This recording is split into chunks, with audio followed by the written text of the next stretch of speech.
वजीर फाइनेंस हरीश राव ने कहा है कि मेदक के अवाम के देरेना ख्वाब के मुताबिक मुस्तकिल मेदक में रेलवे लाइन की मंजूरी अमल में आई और आज रैक पॉइंट का इफ्तिताह अमल में लाया गया, जिससे वहां के किसानों को काफी फायदा हासिल होगा। उन्होंने इस रैक पॉइंट की इफ्तिताही तकरीब से खिताब करते हुए कहा कि मेदक को रेलवे लाइन की मंजूरी के लिए रियासती हुकूमत की जानिब से 100 करोड़ रुपए मंजूर किए गए। साबिक की हुकूमतों में जिले मेदक के साथ नाइंसाफी की गई। रियासत में टीआरएस हुकूमत के इख्तियार में आने के बाद में मुस्तकिल मेदक को जिले का दर्जा दिया गया और मेदक टाउन को रेलवे लाइन की मंजूरी अमल में लाई गई।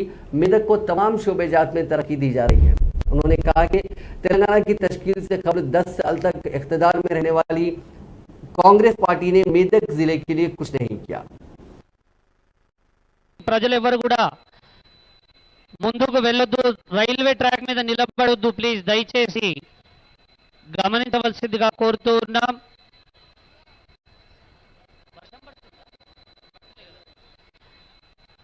గుడ్స్ రైల్ కు అంటూ మెదక్ స్టేషన్ ను చేరుకుని రైలు వచ్చిందంటే రాష్ట్ర ప్రభుత్వం 100 కోట్ల రూపాయలు ఖర్చు పెట్టి ఈ రైలు ఇవాళ ఇక్కడికి వచ్చింది।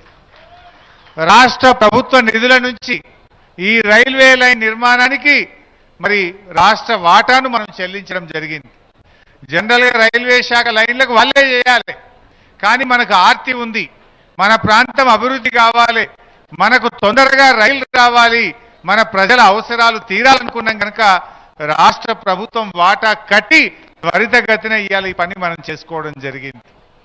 ఇవాళ మీరు ఆలోచించాలి, ఈ రైలు రావడం వల్ల ఎంత లాభం అవుతుంది।